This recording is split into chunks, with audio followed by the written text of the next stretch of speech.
lagi bertemu dengan saya itu kuliah mikro pertama di blog ini, betul? Ya. Di blog ini kalian mulai bertemu dengan kami dengan laboratorium mikrobiologi. Maaf ya, saya agak enak badan hari ini sebetulnya. Lab mikrobiologi sudah praktikal belum ya? Belum. Ya. Jadi lab mikrobiologi itu ada di Fakultas Kedokteran itu untuk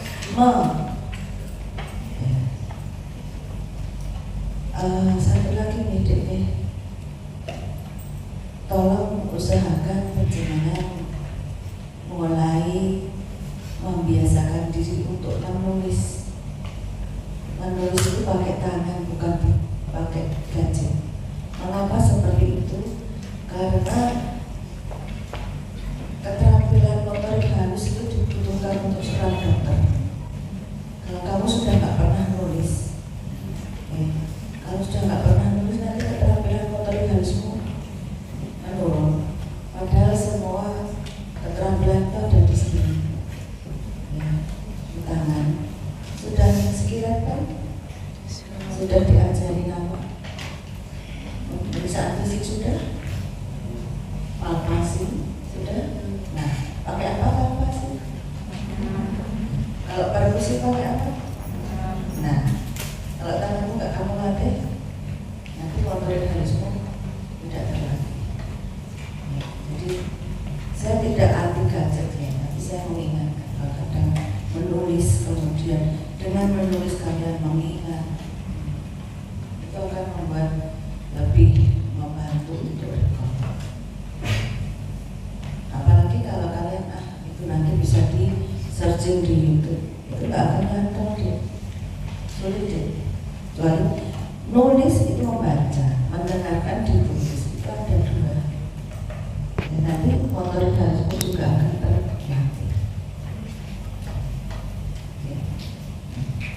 Mengapa mikrobiologi ada di Fakultas Kedokteran? Karena satu, bahwa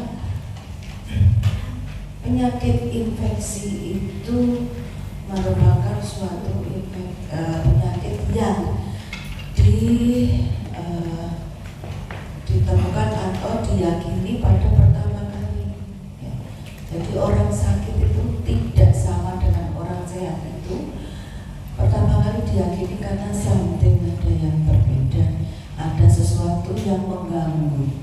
Nah, akhirnya ditemukanlah agen-agen pengganggu yang membuat fungsi tubuh itu berubah karena adanya pengganggu ini. Nah, akhirnya ditemukan bakteri, virus, jamur yang tadinya pertama kali itu hanya diyakini semua gangguan itu karena barang goib ya, ada santet, dukun dan sebagainya. Tapi ternyata kita menemukan ini juga barang halus, tapi ini tidak goib, tidak barang halus ini. Tapi kita akhirnya ditemukan beberapa mikroorganisme.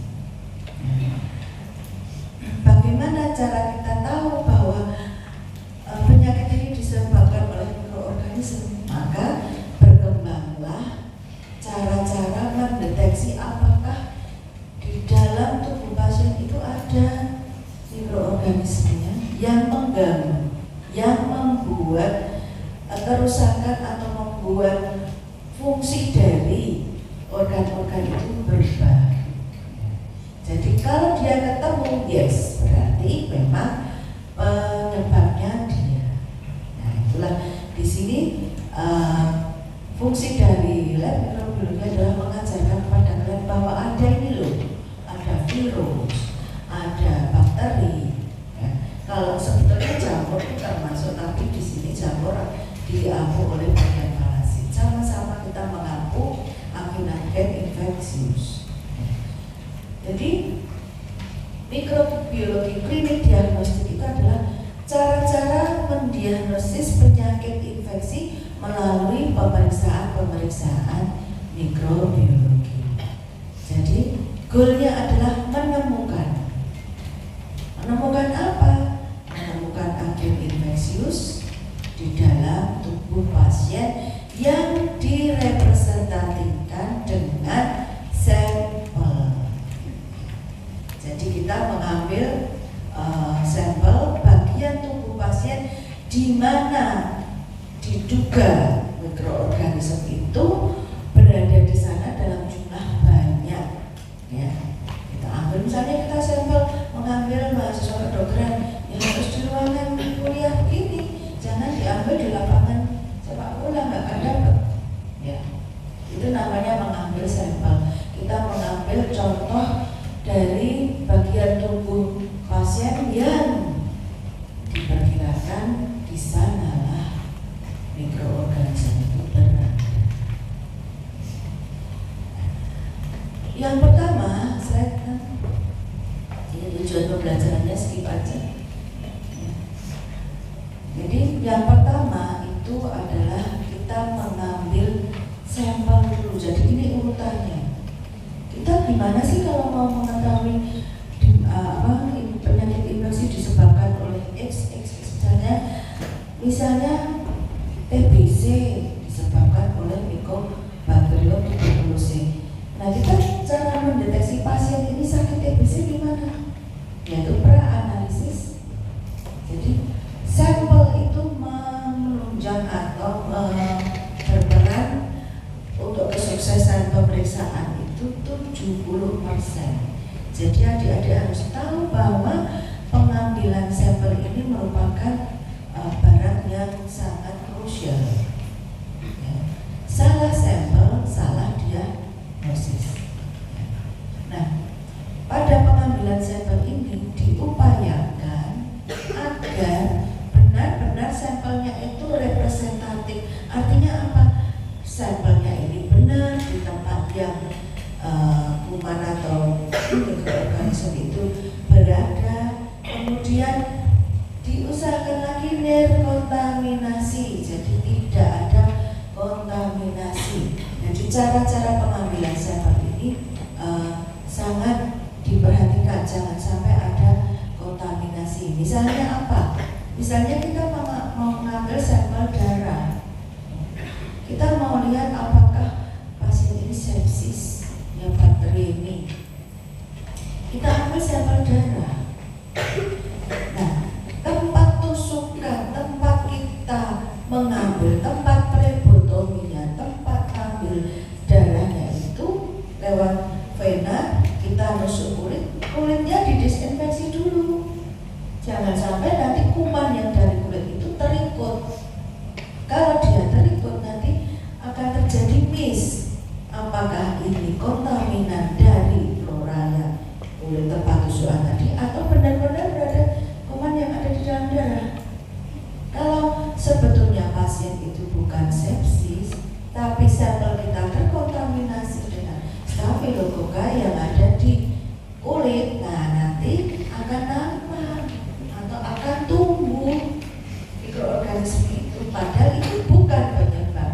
Nah, kalau kita diagnosis, oh ya sepsis karena Staphylococcus aureus, kita harus obati. Nah, ini berbahaya sekali karena kalau tidak ada mikroorganisme kita patogen ya, maksudnya mikroorganisme patogen, dan kita masih memberi dia antibiotik, yang kena adalah flora apa?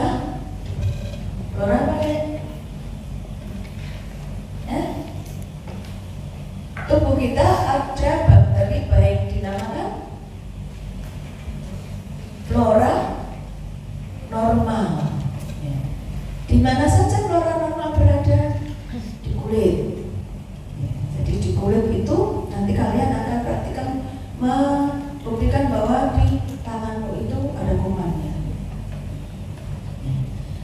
Flora di kulit itu sebagian besar gram positif, ya, sebagian besar Staphylococcus. Ya. Kita sebut yang di situ banyak Staphylococcus epidermidis. Nah, kenapa harus ada flora itu? Karena flora yang ada di dalam tubuh kita itu sebagai kompetitor, ya, Kompetitor apa? Kompetitor dari kuman-kuman patogen yang nimbrung di situ.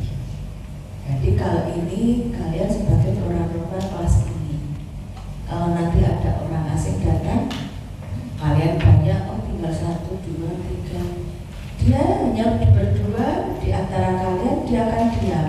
Kalau nanti ada langsung kue gitu, dia tidak akan bisa ngambil banyak-banyak, bahkan mungkin nggak kebagian karena kalian semua rebutan dan dia nggak kebagian. Maka dia diam, tidak berkembang.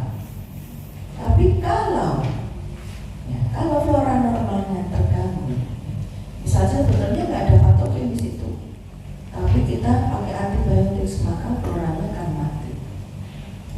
Kalau ruangan ini tinggal 2 atau 3 atau 10 penghuninya, nanti ada orang datang, maka dia akan panggil tetangga, di sini ada ruangan kosong, atau dia berkembang biak karena tempatnya luas. Dia akan berada di situ, dia akan berkembang biak. Nah, akhirnya kuman komensal yang tadinya hanya duduk manis, dia akan mendapatkan kesempatan untuk berkembang biak. Nah, ini bahayanya kalau kita mendiagnosis penyakit infeksi tidak tepat, langsung masuk antibiotik. Nah, yang mati adalah flora-flora normal kita. Ada di kulit, ada di usus, ya. Usus itu, bayangkan kamu makan, betapa joroknya apa yang kita makan, ya kan? Sembarang tuh, apalagi ibu-ibu tuh, ya, kalau geprek sambelnya berapa Bu? Oh, bulan kamu dengan dia tuh, itu baru geprek, belum rujak, ya, belum protein, ya. Kelihatan wah enak, tapi itu sebetulnya kalau kita ambil satu, kita temukan banyak sekali kumannya. Tapi kenapa kita nggak sakit? Kita makan itu aman karena ada bagian-bagian anatomis plus ada flora. Dengan adanya flora yang di situ, maka waktu yang datang itu kompetisi dong makanan, rebutan dong. Kalau kita lebih banyak maka patogennya. Di liang vagina juga ada kuman-kuman. Kuman itu mengeluarkan asam, sehingga vagina suasana asam. Kalau ada kuman yang masuk ke situ, dia diam, mati dulu dengan suasana asam itu. Atau kalau dia masih tetap berada di situ, dia kalah karena di sana ada banyak lactobacillus, ya, itu menghuni tempat-tempat tersebut.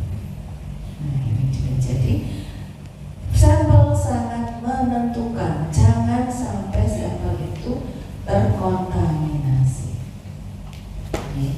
Kemudian setelah dapat sampelnya bagaimana? Ini udah ambil nirkontaminan, oke. Kemudian kita kirim. Nah, kirim juga harus free kontaminasi. Jangan dikirim sudah ngambil dahak, susah-susah kita pakai gosok gigi dulu, ya, supaya flora di dalam tenggorokan ini sangat berkurang, ya. Gosok gigi, pakai kumur antiseptik, ya, kemudian baru mengeluarkan dahak dari dalam, sehingga yang keluar adalah dahak bukan ludah.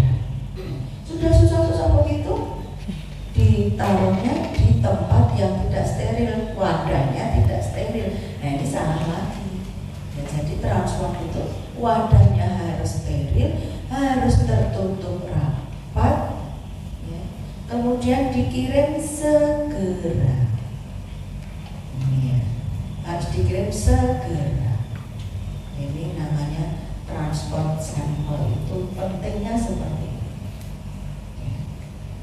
Sudah ngambil susah-susah, yang darah, terus kemudian wadahnya nggak steril, ya, ini salah. Jadi nanti akan terjadi kontaminasi. Kemudian ditaruh di mana sih? Kita ngirimnya pakai apa? Ada beberapa sampel yang kita aman dikirim dengan suhu ruang. Jadi tutup rapat, kemudian tempatkan di tempat yang aman dan handle segera ke lab. Ada yang begitu, oke. Tapi ada juga yang harus dalam kondisi dikirim dalam cool, dalam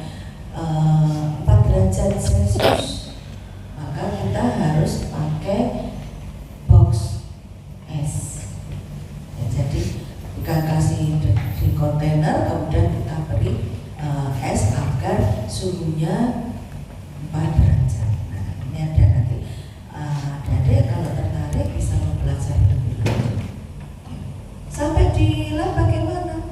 Kalau sampai di lab kita harus memilih ini pemeriksaan apa yang akan dilakukan.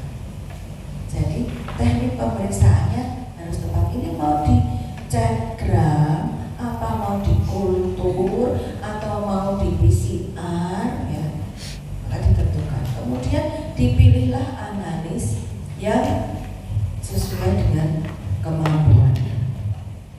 Jangan kita ini PCR tapi analisnya nggak ngerti molekulernya, nggak boleh. Ya. Kemudian disesuaikan juga dengan fasilitas laboratorium. Misalnya di rumah sakit tipe D atau tipe C yang belum ada fasilitas kultur mikroorganismenya, ya udah cat saja, ya pemeriksaan gram atau pemeriksaan asam. Ya. Nah setelah selesai hasilnya keluar, ini tidak bisa tidak seperti PK. Kalau patologi klinik ya sudah keluar itu kemudian dokternya tanda tangan atau analis tanda tangan sudah dikirim ke dokternya interpretasi sendiri. Tapi kalau di mikrobiologi setelah hasil keluar ini harus diinterpretasi oleh ahli mikrobiologinya. Ketemu Escherichia coli dengan sensitivitas polanya seperti ini, ampicillin resisten, salsifaloporin resisten, apalagi ini TSPR. Jadi yang menyimpulkan adalah dokter ahli mikrobiologinya. Kemudian baru disarankan apa tindak lanjutnya, apa tindak lanjutnya beri antibiotik, apa tindak lanjutnya operasi. Misalnya kita dapatkan ini dari mana, dari LCS, dari LCS kenapa purulen sekali, ternyata ada abses di atas, ya udah evakuasi, nanti disarankan di sana. Oke, slide. Nah ini adalah garis besar dari pemeriksaan mikrobiologi. Jadi kita melihat agen infeksius itu pertama ya kita melihat dia, kita mengidentifikasi itu ya melihat dia. Jadi kalau kamu tahu ini ada dokter Mariani, ya kamu lihat badan saya, inilah dokter Mariani. Jadi dari kejauhan baru itu dokter Mariani. Jadi benar-benar lihat morfologinya. Ini bisa kita cari dengan pemeriksaan morfologi atau pemeriksaan mikroskopis. Mengapa mikroskopis? Karena memang baru bisa dilihat kalau sudah dibesarkan 1000 kali. Mikro itu per 1000. Ya. Kalau kita hanya membesarkan 10 kali, sudah praktik parasit? Sama? Belum. Kalau praktik parasit kamu lihat plasmodium, kamu lihat apalagi cacing ya, telur cacing itu dibesarkan 10 kali aja udah kelihatan. Tapi kalau bakteri tidak kelihatan, kan ukurannya adalah mikro. Jadi harus dibesarkan, dicerminkan, kemudian bayangannya diperbesar 1000 kali. Jadi kalau kita lihat di mikroskopis, kita cek ya, dilihat ini ada bakteri bulat-bulat ya. Warnanya ungu. Di mana? Di sampel nanah dari mana? Nanah dari luka bekas operasi. Luka bekas operasi nggak sembuh malah bernanah. Nah kita lihat ada. Kemudian misalnya ada orang pneumonia, kita lihat dari dahaknya. Ada batang-batang, bentuknya batang, warnanya merah. Gram negatif. Jadi kita tahu ada kuman di situ. Ya. Jadi cetong itu, ini gambarnya. Ini bulat, jejer 22, atau ini bulat, jejer banyak, artinya berantai. Ada bulat yang bergerombol, yang gerombolannya itu tidak ada bentuk khusus, jadi hanya gerombolan aja. Ada juga batang yang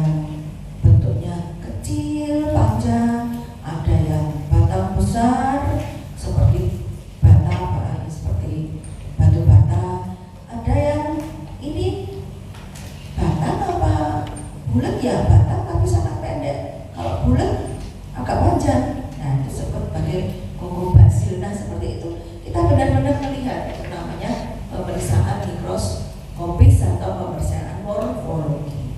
Kemudian kalau kita sangat sedikit, aku aneh, enggak jelas nih, atau kita sudah tahu ini ada ketemu nih di misalnya orang diabetes, kakinya ada putusnya, ada bolongnya, ada lukanya, yang sudah bernanah, sudah kronis ya, kemudian kita cat, oh ketemunya adalah bulat-bulat ya, warnanya ungu bergerombol.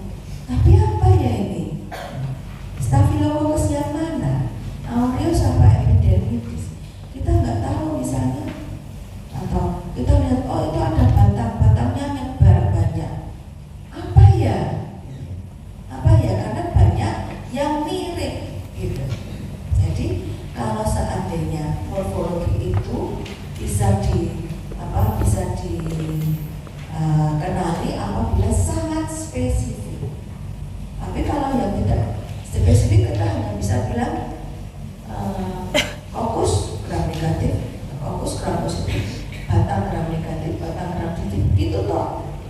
Kita akan bisa menyebut ini Staphylococcus, ini Escherichia coli, ini Pseudomonas, nggak bisa.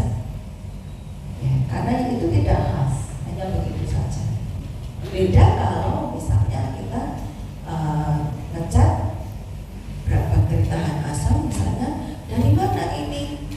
Oh ini dari dahak. Tidak ada bakteri tahan asam selain Mycobacterium yang di dahak. Kita bisa langsung, oh ini TBC. Nah, kita nggak mundur nggak apa-apa, dari situ kita bisa. Nah, gitu ya. Kemudian kita turun kalau nggak bisa membedakan atau tidak bisa diagnosis pasti dari morfologi, kita kultur, kita inokulasikan atau kita tanam di medium buatan yang dia akan membuat bakteri itu tumbuh banyak. Nah dari sana nanti kita ketahui dari identifikasi morfologi dan sifat biokimia. Kemudian apa lagi? Nah, kita bisa mendiagnosisnya juga dengan disantibiotics karena beberapa mikroorganisme itu dia sudah resisten atau sensitif pada antibiotika tertentu. Ini untuk membedakan. Misalnya nama siapa mas? Mas Muin misalnya ya, dia dengan saya ini sama-sama gram negatif, sama-sama batang misalnya. Kemudian di kultur bentuk koloninya hampir sama, kita cek dia resisten terhadap, misalnya dia resisten terhadap novobiosin, saya sensitif. Jadi kalau ada kelompok, ada pernapasan seperti ini, tapi setelah dicek dengan antibiotika dia resisten, berarti mungkin. Kalau sensitif berarti saya. Jadi ada dengan antibiotik itu untuk membedakan. Kemudian bisa juga dengan mencari, bukan lagi mencari tubuhnya dalam bentuk utuh, ya, tapi kita cari genomnya. Jadi kita cari gen spesifiknya. Jadi tidak seluruhnya, tapi kita cari potongan itu. Kemudian kita amplifikasi dengan molekuler. Jadi virus, ya, kemudian bakteri itu dia mempunyai beberapa sekuen, beberapa bagian gen yang spesifik. Jadi kalau ada itu berarti CX.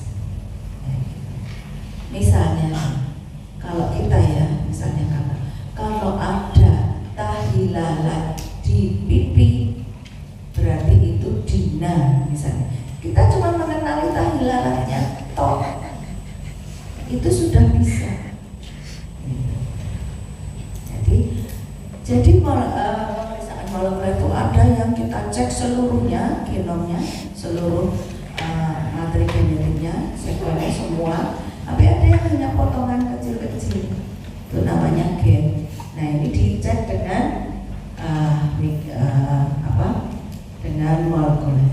Nah ada yang kita balik, nggak bisa lihat mikroorganismenya, dikultur susah ya, dengan molekuler mahal.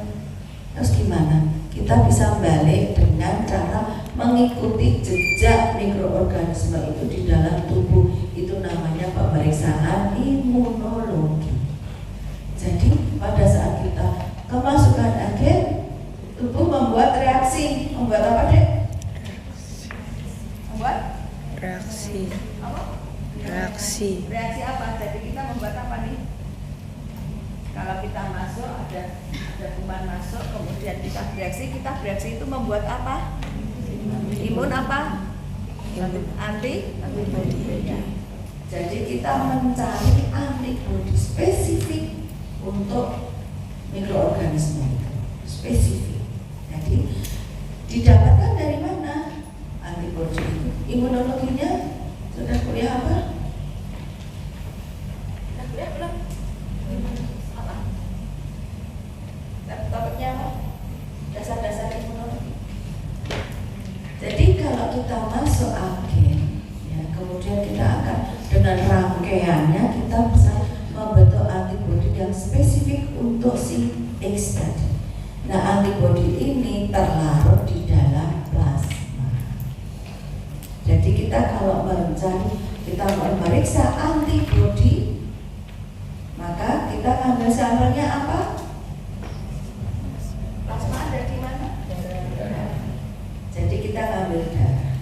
Jadi kita cek apakah ada antibodi terhadap organisme itu di darah.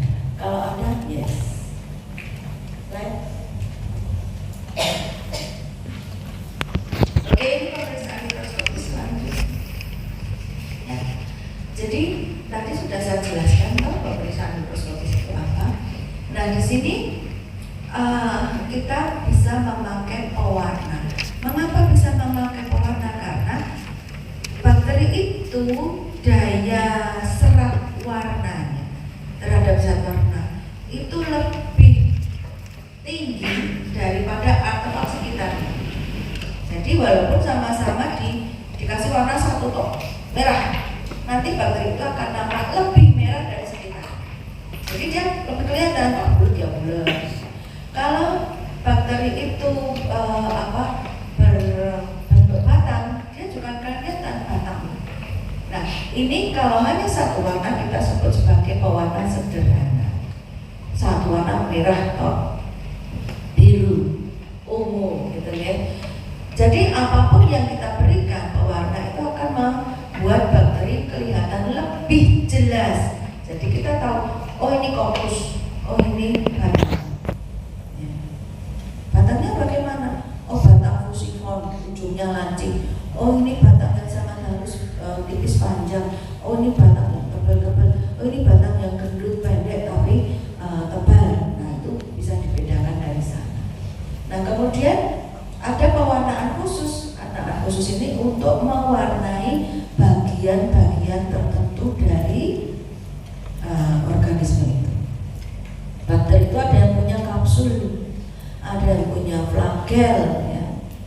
Dasar bakteriologi sudahkah? Belum ya? Baik, nanti kamu akan diajarin mengenai ini. Ada yang punya flagel, flagel itu adalah alat gerak.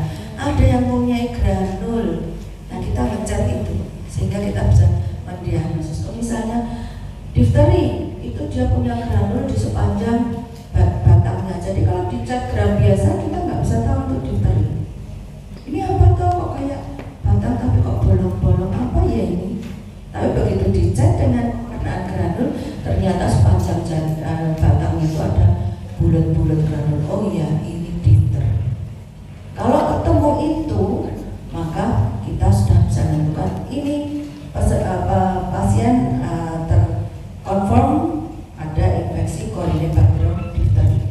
Nanti klinisnya langsung, oh diphtheria, klinisnya sesuai, langsung isolasi, langsung terapi antibiotik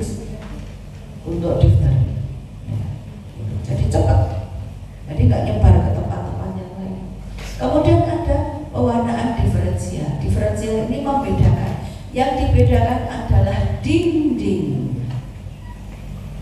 Ya, diferensial itu pemeriksaan yang dibedakan adalah dindingnya. Jadi ada Tuan Gram dan Tuan Ziehl-Neelsen. Ini hanya yang paling terkenal memang Tuan Gram. Jadi Gram itu dia membuat percobaan pertama mengecat dengan cat biasa. Kita dicat dengan cat sederhana itu satu warna gitu. Kemudian preparatnya itu ditetesi alkohol, ternyata warnanya hilang. Jadi preparatnya itu tadinya misalnya ternyata diberi kristal violet, ya, warnanya ungu, ya. Sudah pernah lihat preparat kan? Di SMA sudah, ya. Ada yang belum? Sudah praktikal apa selain mikro yang dilihat? Selain anatomi? Parasit. Oke, parasit berarti kalian sudah lihat preparat tuh? Nah, preparat karena parasit ini cacing ya, dia tidak diwarnai dengan warna, hanya diberi kadang eksin, kadang kayut, ya cuma kuning tau. Nah nanti kalau di mikro itu nanti warnanya itu merah atau biru. Jadi kalau dicat dengan warna merah ya merah semua. Ya, dilihat ini oh merah, dan dilihat di mikroskop bakterinya kelihatan lebih merah dari sekitar. Nah kalau ini Pak Gram ini dia meneteskan alkohol ke preparat itu dan luntur preparatnya, jadi warnanya jadi putih. Kemudian tadinya dia ngecat dengan ungu, kemudian dia cat dengan warna merah, ya. Kemudian oh sudah jadi merah, terus dilihat di mikroskop, ternyata ada bakteri yang masih berwarna ungu, tidak berwarna merah. Tapi ada bakteri yang berwarna merah. Nah ini kemudian diulang-ulang lagi dengan banyak-banyak bakteri. Akhirnya Pak Gram ini menyimpulkan bahwa ada bakteri yang mempertahankan warna pertama, ada bakteri yang tidak mampu mempertahankan warna pertama, sehingga dia serap warna kedua. Nah di sini diasumsikan ini belum tahu nih di dalam dindingnya ada apa belum tahu. Dia hanya menyimpulkan bahwa ada something di dinding itu. Jadi ada yang mampu mempertahankan warna, sehingga kalau diwarnai lagi dia udah jenuh, sudah nggak ada tambahan lagi, sehingga dia akan kelihatan warna pertama. Tapi ada yang tidak bisa mempertahankan, sehingga pada waktu dilunturkan dengan alkohol, luntur semua, ya kosong dia. Jadi waktu diwarnai dengan warna kedua, yang nampak adalah berwarna kedua. Nah, yang mempertahankan warna pertama disebut gram positif, yang tidak bisa mempertahankan namanya gram negatif. Jadi gram positif dan gram negatif itu bukannya bisa dicat dengan gram atau tidak, tetapi dengan pewarnaan yang sama, hasilnya yang satu mempertahankan warna pertama, yang kedua tidak bisa mempertahankan warna pertama. Jadi dia, oh ini beda, maka diferensial membedakan. Ternyata sangat berpengaruh pada pengobatan. Gram positif ternyata dia, oh obat A, B, C, D, E, F bisa. Gram negatif tidak bisa. Gram negatif ternyata antibiotikanya yang ini. Sehingga dengan mengetahui gram positif maupun gram negatif saja, kita bisa memilih obat lebih tepat. Ya. Kalau ZN bagaimana? ZN itu untuk bakteri tahan asam. Jadi Mycobacterium itu tidak bisa dicat dengan gram. Sulit sekali kita ngecat mikro. Jadi waktu dahak dicat dengan gram, yang kelihatan hanya fokus gram positif. Ya. Kemudian diobati dengan fokus gram positif, tidak sembuh. Apa ya ini? Kemudian Tuan Ziehl-Neelsen, dua orang ini, Tuan Ziehl dan Tuan Neelsen, dia mengembangkan dengan metode pemanasan. Jadi kalau gram nggak dipanasi ya, ini dipanasi dulu. Jadi dengan diberi pewarna pertama terus dipanasi, ternyata bisa nampak batang-batang. Yang tadinya nggak nampak, kemudian dimodifikasi, pelunturnya ditambah asam. Tadi hanya alkohol, karena ditambah asam kuat. Nah, setelah ditambah asam, ternyata yang mampu mempertahankan warna pertama itu ya hanya yang batang-batang tadi. Yang tadinya gram positif mampu mempertahankan warna pertama, ditambah asam ternyata luntur semua. Ya, yang mampu mempertahankan hanya yang batang-batang, sehingga disebut sebagai pewarnaan tahan asam. Ya, jadi yang tahan asam adalah kuman. Asam dari apa? Dari peluntur tadi. Bukan berarti bakteri itu tidak bisa dibunuh dengan asam, bukan. Jadi tahan asam bukannya bakteri ini tahan asam dengan asam pun dia akan terus hidup, bukan. Tapi hanya pada pemeriksaan ini dia bisa tidak lepas dengan asam. Nah, ini dia dinamakan tahan asam. Bisa. Nah, ini pemeriksaan gram. Ya. Gram itu warna pertamanya kristal violet, maka ungu. Warna keduanya safrani, maka merah. Jadi kamu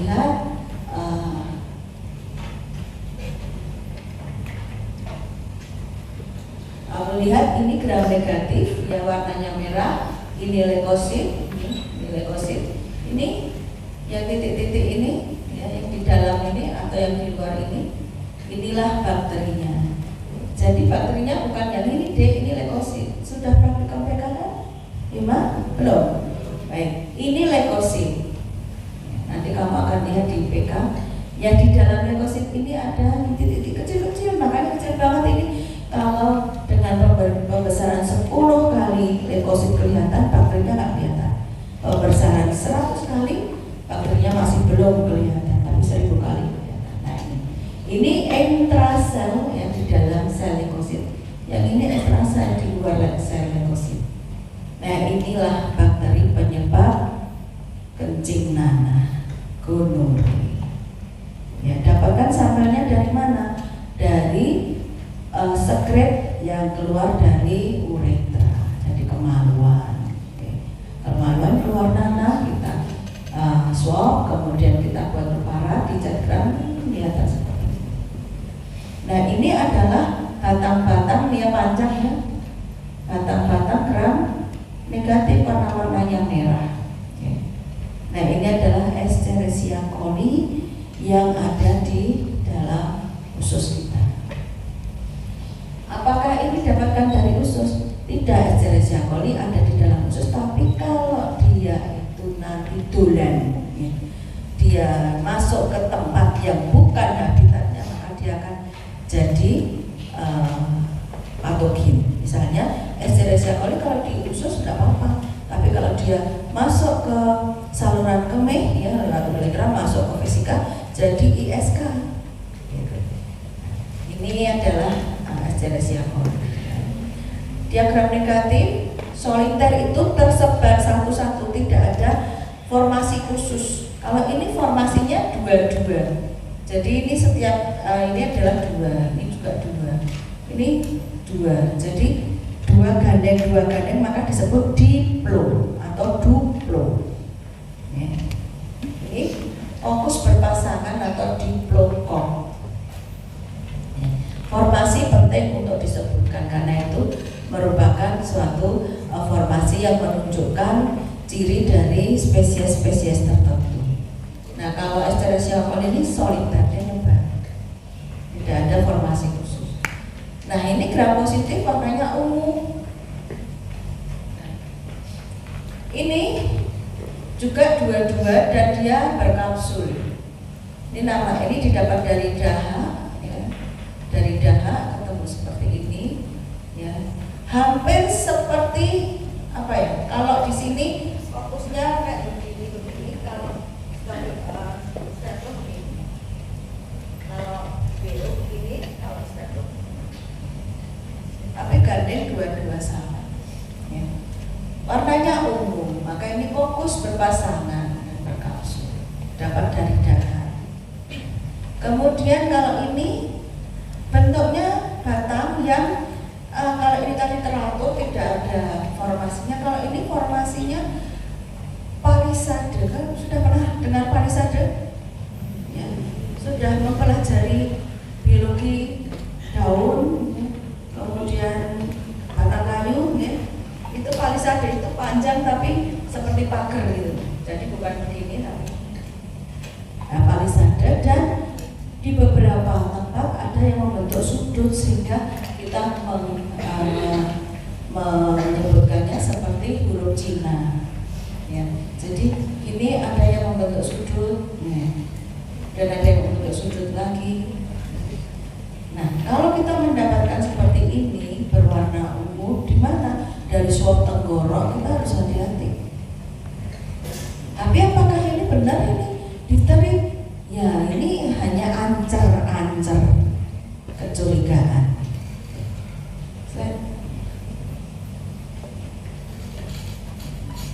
Nah, ini adalah contoh Mycobacterium yang dicat dengan Cyaneosem.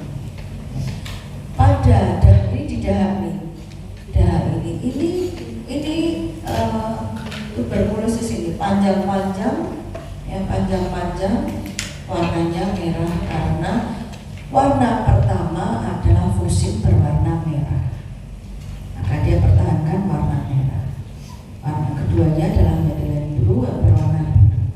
Jadi sekitarnya berwarna biru, kumannya berwarna merah, ini positif. Nah, BTA positif ini dari dahan. Ya, kalau ini dihitung deh, banyak dikitnya kuman yang ditemukan linear dengan berat ringannya klinis. Ya. Jadi kalau kita lihat di mikroskop kemudian oh ini kok gak ada ya, tapi ada loh, dalam satu preparat hanya ketemu kurang dari 10, itu tetap positif. Ya. Kemudian 1 sampai 10 per lapangan pandang itu 1, 100 per lapangan pandang itu 2, ya itu nanti ada. Kalau lebih dari itu ya 30 sampai 30 per lapangan pandang itu 2 per lapangan pandang. Nanti kalau lebih dari 30 itu sudah positif 4, itu linear dengan klinisnya. Makin banyak bakteri mestinya klinisnya makin buruk. Nah, ini bisa dipakai untuk mendiagnosis. Diagnosis tuberkulosis paru confirm, ya, ditegakkan. Ya. Kemudian saran terapi TB sesuai klinis. Ini bisa dipakai untuk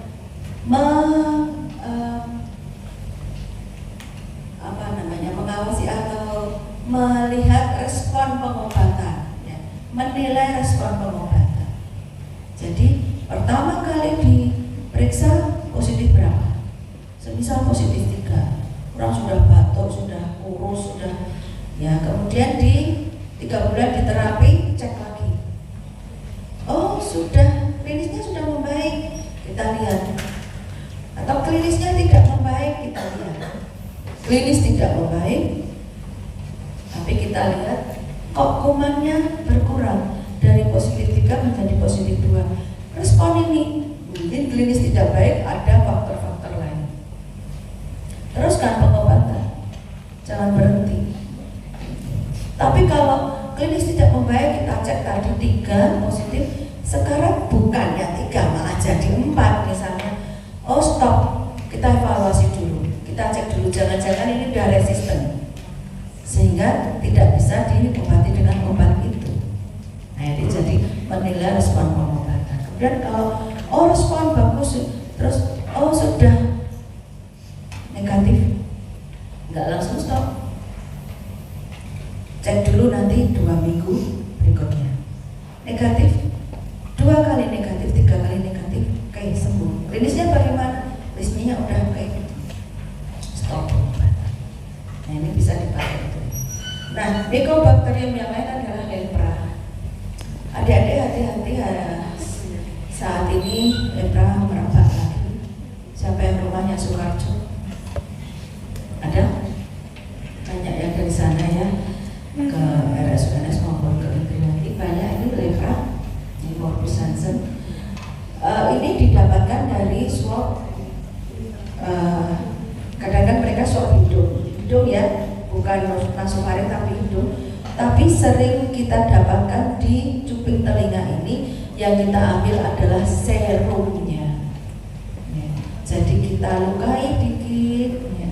Jangan brok itu, tapi lukai dikit. Yang seperti kamu kalau luka tidak berdarah tapi keluar kuning-kuningnya cairan pernah.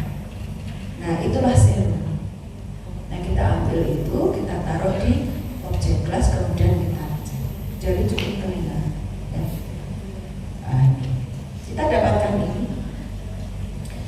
Seringkali dia bergerombol banyak.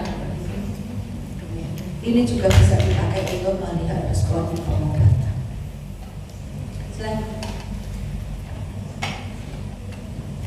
Nah ini pewarnaan yang khusus tadi. Kemudian granulnya kelihatan.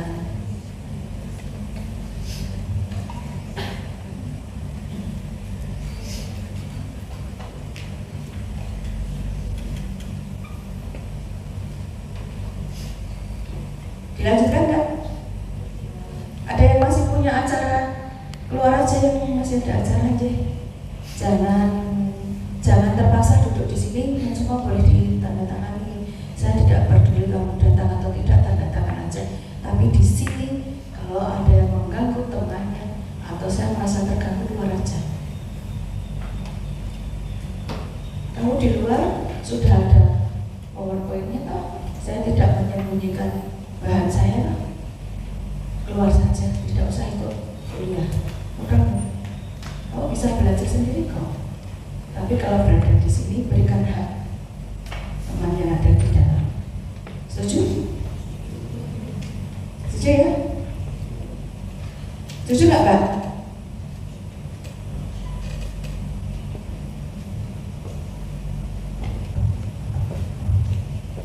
Oke, saya tidak gila hormat, tapi tolong sebelah-sebelahnya merasa terganggu nggak? Terganggu nggak sebelah-sebelahnya? Belakangnya? Depannya? Oke. Ini adalah melihat organela. Ya. Melihat organela itu melihat aksesori. Yang tadi, coba balik Mas. Balik lagi, satu lagi. Nah, kamu lihat di sini Corynebacterium hanya batang-batang tok, you know? Tapi lihat, lanjut. Di sini kita bisa melihat ada granulnya. Ini melihat morfologi dengan lebih jelas. Oh iya, ini adalah muin gitu loh. Ya, karena udah ketahuan ada granulnya. Kok kayak muin ya? Siapa ya? Terus, oh iya, itu muin beneran. Karena dia selalu memakai topi merah misalnya. Topinya tadi hanya jauh nggak kelihatan. Tapi setelah dicat kelihatan. Mari kita balik lagi kalau kita bisa dapat. Nah ini kan juga hanya bolong seperti ini toh. Apa ya kok sekitarnya kok ada jernih-jernih itu? Lanjut lagi. Nah ternyata setelah kita cat dengan pengecatan kapsul, lapangan belakangnya itu kita gelapkan sehingga kapsul itu tidak terwarna, maka kan muncul kelihatan bakterinya di tengah berwarna, sekitarnya kosong. Ini namanya, oh iya ini kapsul, berarti Klebsiella pneumoniae atau Streptococcus pneumoniae ini dua hal yang berbeda, tapi mereka sama-sama berkapsul. Ya. Kalau hanya di graf kadang kelihatan ada titik-titik zona-zona kosong di bakteri, tapi kadang juga enggak. Tapi begitu kita gelapkan seluruhnya belakangnya maka akan kelihatan. Escherichia coli yang tadi,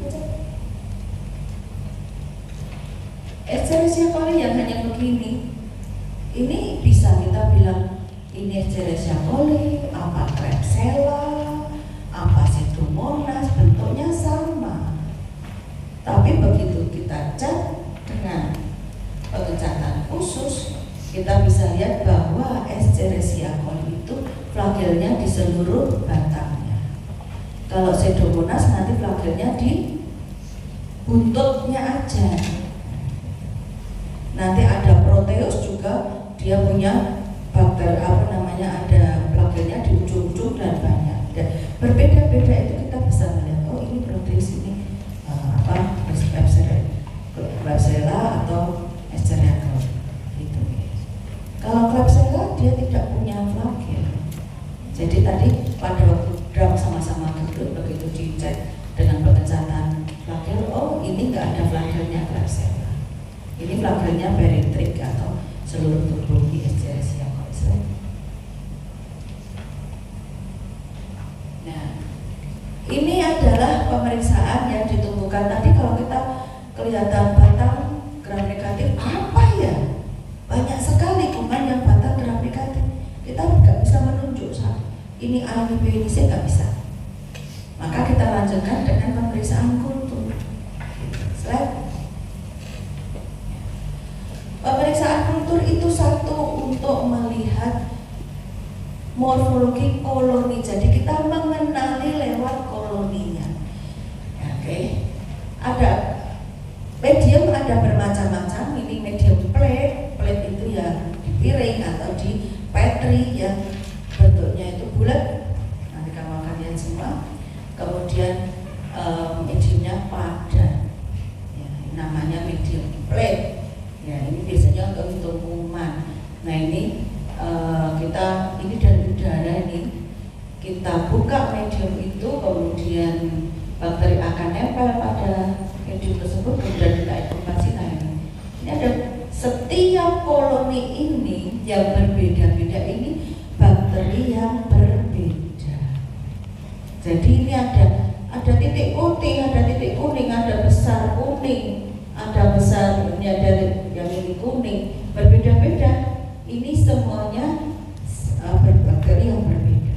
Jadi kita mengenali misalnya Staphylococcus bagaimana?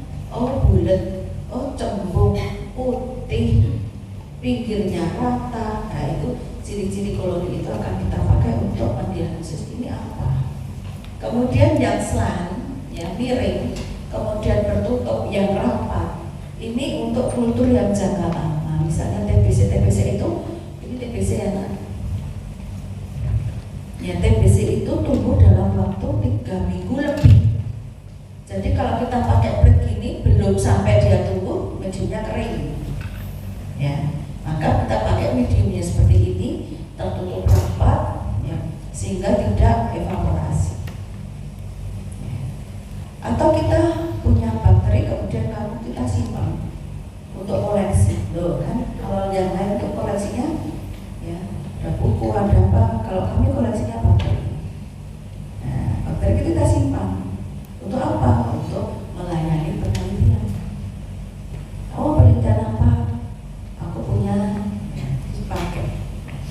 Nah, ini disimpan bakteri, ditaruh di situ, ditumbuhkan dulu. Setelah tumbuh, ditutup rapat, simpan dalam waktu lama, dalam suhu yang rendah, supaya bakteri itu dorman. Dorman itu dia hidup, tapi metabolismenya sangat lambat, sehingga nggak gampang mati. Dia bertahan berbulan-bulan, nanti 2 bulan, 3 bulan kita lihat, kita kayakan lagi. Kemudian ada bakteri yang kita tumbuhkan secara cepat, itu dengan medium cair. Nah, kita sebagai sering disebut sebagai penyubur. Jadi kalau kita ngambil dari tadi yang kita simpan tadi, kemudian kita mau bangunkan dia, kita tidak langsung strip di medium yang padat gini, enggak, tapi kita ambil dulu, masukkan ke medium cair dulu, kemudian sehari atau diinkubasi semalaman, dia akan sudah besoknya keruh. Nah kemudian baru kita medium ini. Jadi ini ada medium yang padat, yang plain, ada medium yang slack, ada medium yang cair, yang flat. Nah ini identifikasi koloni. Jadi saya sering menganalogkan dengan orang kembar ya. Misalnya di sini ada yang kembar nggak? Ada yang kembar nggak? Nggak ada. Misalnya ada orang kembar. Namamu siapa? Yusuf. Kira-kira kalau kamu punya kembar namanya siapa? Kamu kakak dulu. Yusuf. Yusuf dan Yusuf. Nggak boleh protes loh, karena dia yang jadi contoh, nggak boleh protes. Jadi Yusuf dan Yusuf kembar identik. Kita sulit mengidentifikasi dia secara morfologi. Ya.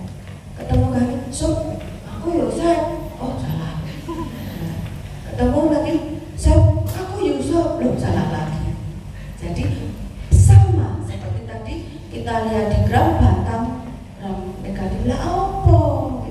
Kita ketemu Yusuf apa Yusuf ya? Nah kemudian yang satu sekolah di kedokteran, yang satu di pertanian. Kamu pilih yang kedokteran apa pertanian? Kamu yang di pertanian, oke. Yusuf di pertanian. Iya, benar. Yusuf yang di sini, oke. Jadi Yusuf yang di kedokteran, Yusuf yang di pertanian. Maka kita akan mengenal ini Yusuf apa, ini Yusuf dari teman-temannya. Itu gerombolan orang pertanian. Oke, Yusuf itu. Ini gerombolan orang kedokteran berarti. Oh ini Yusuf. Jadi kita lihat dari koloninya tadi. Oh kalau koloninya bentuknya bulat, cembung, pinggirnya licin, itu Yusuf. Tapi kalau bulat, datar, pinggirnya licin, itu Yusuf. Jadi kita dapat mendapatkan identifikasi dari koloninya ini. Kalau kita lihat, oh kita lagi di pertanian Yusuf itu, oh kita lagi di kedokteran Yusuf itu. Pertanian itu misalnya seragamnya itu, work part yang seragam lapangan itu, jas yang lapangan untuk yang ke ladang ya. Nah, dia punya laboratorium ladang. Ya, dia misalnya warnanya hijau, sedangkan yang kedokteran jas labnya warnanya putih. Jadi kadang ada bentukan seperti ini bergerombol di jas putih itu Yosef. Oh, bentukan seperti ini bergerombol di warna hijau berarti dia Yosef. Nah itu kita kalau tidak bisa membedakan secara morfologi, kita bedakan secara koloni. Dan ada yang baunya harum, ya. Jadi dibuka, plate-nya dibuka langsung harum seperti anggur, ya, anggur. Itu pseudomonas. Tapi begitu dibuka, semangkang, karena kusut sekali, itu proteus. Jadi bisa dikenali dari baunya, bentuknya, baunya, ya, warnanya. Ada juga yang sama-sama merah, yang satu kering, yang satu berlendir, nyemlek-nyemlek. Nah, padahal sama-sama merah. Oh ini Escherichia coli, itu Klebsiella. Nah, kalau tidak bisa didelalah Yusuf sama-sama di kedokteran, nah jelas apa enggak? Sama-sama berada di sini. Kita akan cek dengan sifat biokimianya. Jadi sifat biokimia itu akan membedakan. Ada yang satu dia fermentasi laktos, yang satu tidak. Ada yang satu membentuk inol, yang satu tidak. Jadi sifat-sifat ini nanti akan kita jejer-jejer, kemudian dibaca, akhirnya disimpulkan. Sama dengan Yusuf dan Yusuf tadi. Yang satu mah dia rapi, ya, sisiran. Yang satu lagi bulan-bulan misalnya. Tapi kalau dua-duanya rapi gimana? Kita mundur ke sifat yang kedua, jajan aja. Kita ajak ke kantin. Kalau dia nanti, udah aku aja yang bayar, nah, berarti itu Yusuf, karena dia baik hati ya, suka menolong. Yang satu lagi pelit, kalau diajak jajan mau tapi dijajak ya, nah ini ya saya ini. Nah, kita mundur ke sifat kedua, ya sifat kedua mundur lagi. Dan kita bisa melihat sifat yang ketiga. Kalau Yusuf mah dia datang tepat, nggak pernah telat. Kalau Yosef sehari nggak telat itu juara. Nah, ya telat terus, nah itu artinya kita mundur ke nanti dijejer-jejer. Rapi, ganteng tapi pelit, datangnya tepat waktu, tapi kalau ditanya dosen nggak mudeng misalnya, itu dijejer. Oh, disimpulkan ini Escherichia. Dijejer-jejer lagi, oh ini Proteus, oh ini Sigilla. Nah, kalau kita tidak bisa mengenali dari morfologi koloni, ini ada juga yang hampir sama semua, misalnya Streptococcus agalactiae dengan Streptococcus pyogenes, kita diwarnai sama, dikultur sama, ya.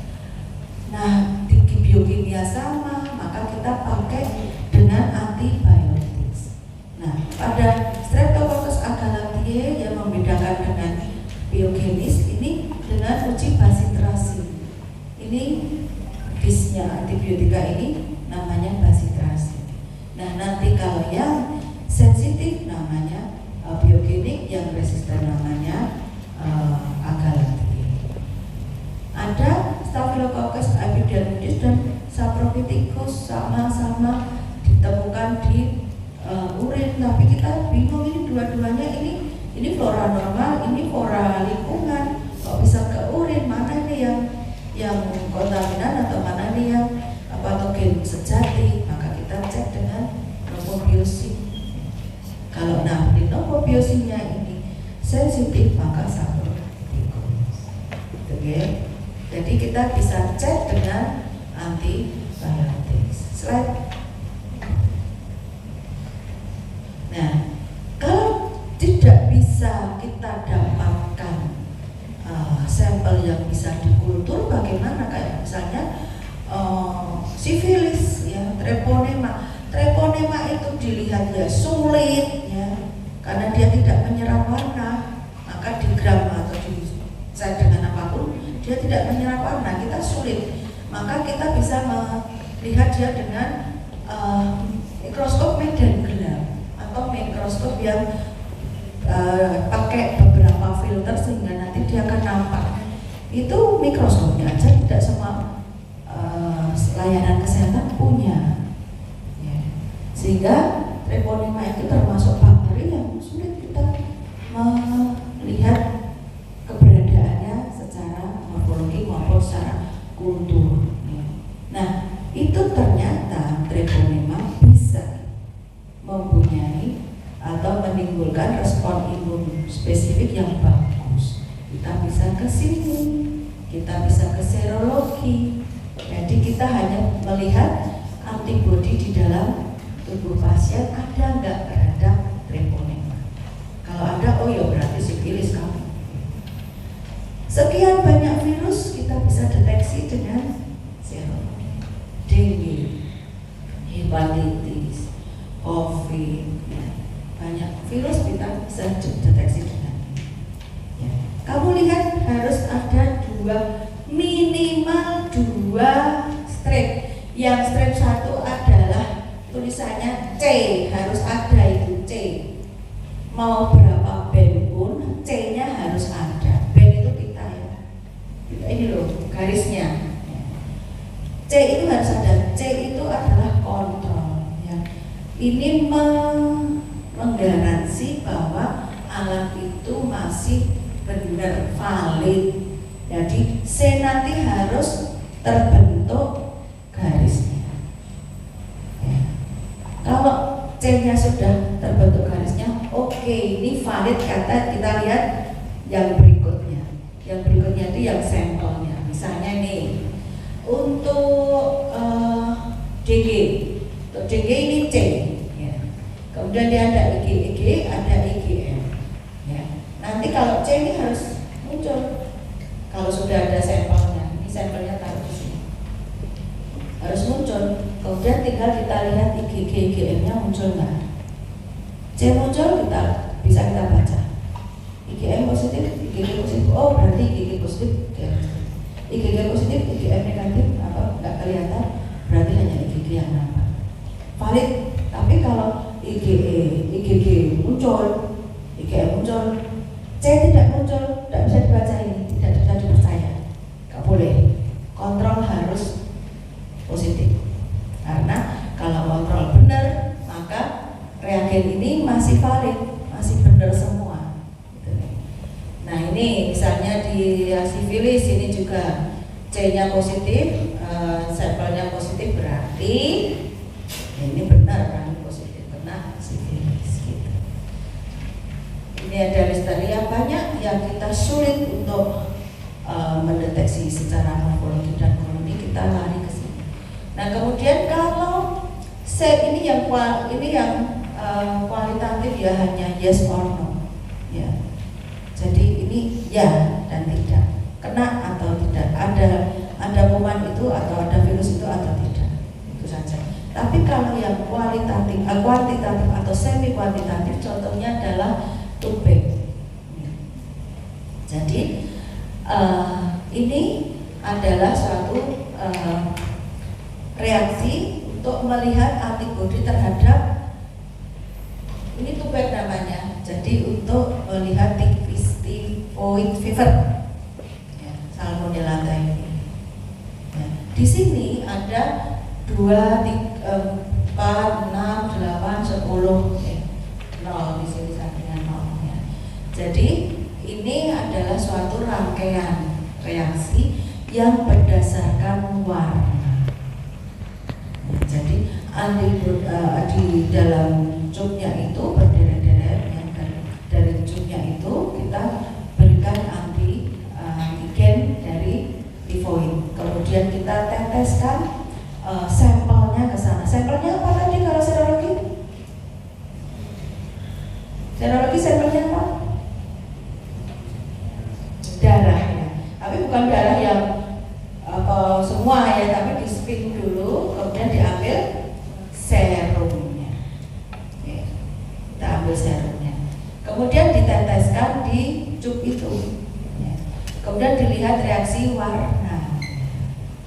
Jadi ini ada warna 2, 4, 6, 8. Tinggal reaksi yang kamu lakukan berada di warna yang mana, nanti dicocokkan. Oh kalau ini cocok dengan ini, berarti sampel ini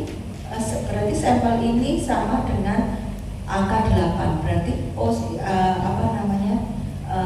kuantitatifnya dia ikut angka 8. Yang di sini dia lebih dekat dengan 4. Kalau dari sini lebih tua, di sini lebih muda, berarti dia di 3.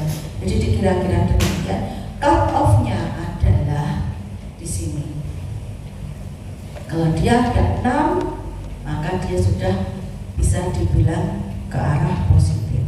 Kalau 8, nah ya udah, dia udah positif. Ya, ini bedanya dengan bidal. Kalau bidal itu tidak dengan warna, tapi dengan densitas. Jadi diberi dulu antigennya, kemudian diberi dulu cairan serumnya, dititrasi ya. Yang di sini serum yang 100% dicairkan dari 50%, 25 gitu ya, cair. Kemudian rentetan cairan ini dikasih antigen. Nanti yang masih masih keruh yang mana? Di titik itulah titernya. Maka kalian kalau sudah pernah sakit demam tifoid atau sudah pernah diperiksa bidal? Sudah pernah? Sudah pernah? Berapa hasilmu? Lupa? 1/320, 1/160 atau 1/80. Cut off-nya adalah 1/200. Ya. Jadi kalau bidal itu tidak positif negatifkan, gitu. Hanya seberapa dokternya membaca. Kalau kurang dari 1/200 kita masih ragu-ragu. Mungkin bukan tifoid. Daerah-daerah endemis tifoid, daerah Indonesia ini, setiap orang itu bidalnya positif, bisa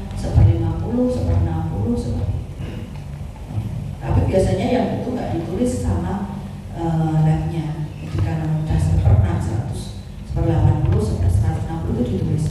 Nah, dokter sering terjebak lupa cut off-nya. 160 sudah tifoid, kasih antibiotik. Kok nggak membaik ya? Atau membaik, ini ternyata setelah itu kok muncul bakteri, kok DHF. Memang karena sama-sama demam, kita akan salah satu diferensial diagnosisnya. Jadi untuk serologi harus diperhatikan cut off. Saya 160 saya masih kalau 320 yes, lebih dari 200. Oke. Nah, ini adalah uji molekuler. Uji molekuler ini mencari ciri dari organisme itu ya dengan teknik molekuler, dengan menggandakan gen-gen yang diperlukan atau pengen dilihat. Kemudian dibuat visualisasi. Jadi ada yang dengan PCR, ada yang dengan ELISA. Kalau ELISA itu masih imun, tapi imunnya sudah molekuler. Jadi imun terhadap protein tertentu. Kita bikin antibodi terhadap protein tertentu. Nah, nanti kalau protein tertentunya ini ada, dia akan bergabung menjadi kompleks antigen antibodi. Kemudian ada, tinggal visualisasinya apa. Kalau di situ ditempeli misalnya radioaktif, ya nanti kita pakai foto ronsen ya, X-ray, dan ada band-bandnya, oh yes. Atau ada color, jadi pakai color, kalau sedih bereaksi warnanya akan muncul merah. Atau pakai hemolyser, jadi yang ditaruh di situ eritrosit, dilingkaskan dengan eritrosit. Kalau untuk bereaksi, eritrositnya akan disis, maka kan campuran itu akan jadi homogen karena hemnya mewarnai seluruh reaksi. Tergantung apa nanti visualisasi. Tapi ini pada dasarnya adalah memperbanyak dulu gen yang ada di situ, kemudian kita mendeteksi. Ini jauh lebih mahal. Nah, jadi kesimpulannya apa? Semua pemeriksaan itu bertujuan untuk menetapkan apakah ada ya, gen itu di dalam sampel. Kalau ada, kita langsung bisa tegakkan diagnosis dan segera diobati, maka akan keberhasilannya akan lebih berhasil dan lebih cepat dan lebih tepat. Jadi apakah ini perlu antibiotik apa tidak? Kan loh, ini bukan tifoid, ternyata ini loh dengue-nya positif. Jangan, antibiotikanya stop aja. Oke, saya kira itu boleh bertanya. Saya sebetulnya tadi lupa mengatakan bahwa kalian boleh bertanya kapanpun, tidak perlu menunggu saya selesai. Oke, silakan kalau ada yang mau bertanya apapun. Yang PJ mikro siapa? Masih ada nggak? Jamnya udah lebih belum?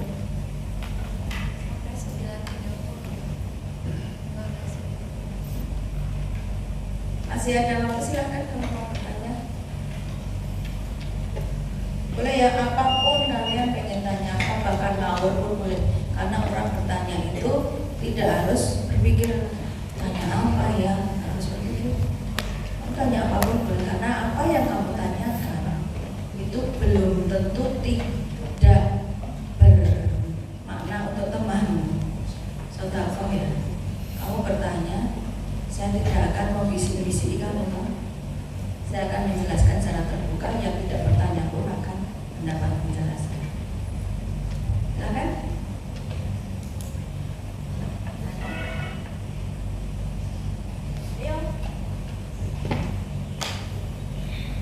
Semua kata yang di situ boleh kamu tandaskan sama dengan skenario ya. Semua kata benar.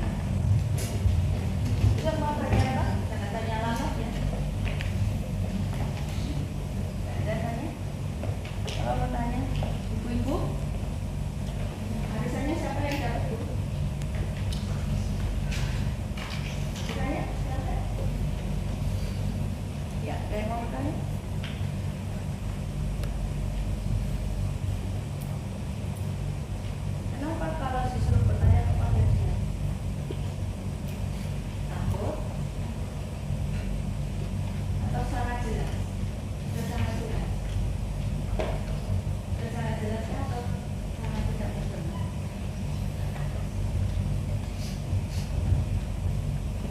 Oke, coba koreksi saya pada bagian yang itu.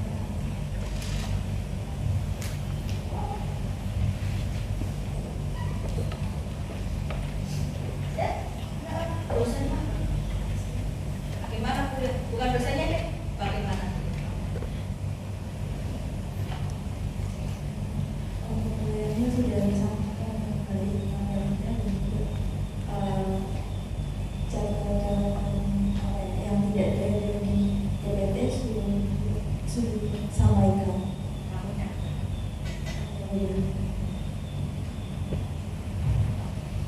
Ya yang pojok sana.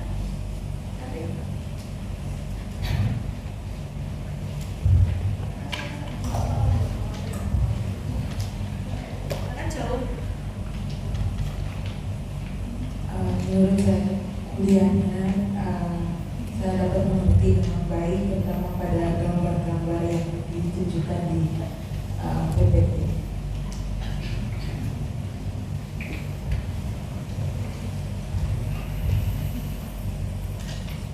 Ya kok, berarti gitu.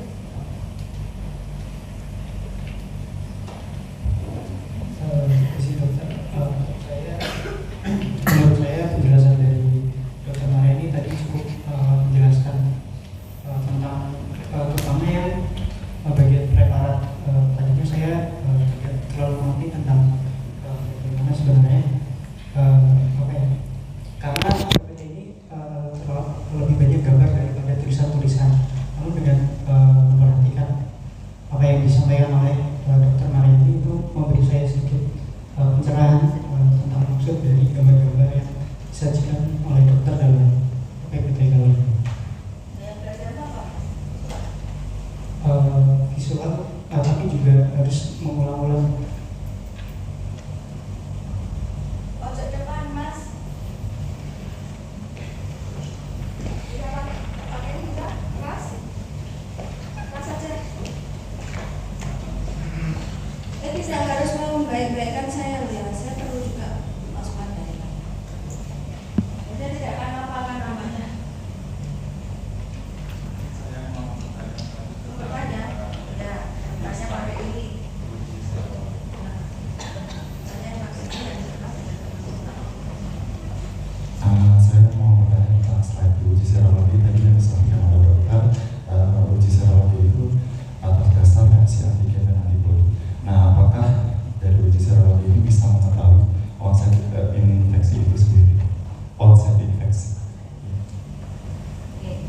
Jadi onset bisa ya kalau kita menemukan masih ada IgM-nya keluar. Kalau IgM keluar, serologi ya, serologi. IgM keluar kita, oh ini infeksi baru. Tapi kalau IgM-nya sudah tidak ada, tapi IgG-nya masih ada dan tinggi, mungkin sudah beberapa waktu atau kronis. Tapi kita tidak bisa judgement itu kronis hanya dari IgG saja. Jadi seperti itu untuk serologi. Serologi ada kelemahannya karena ada reaksi silang.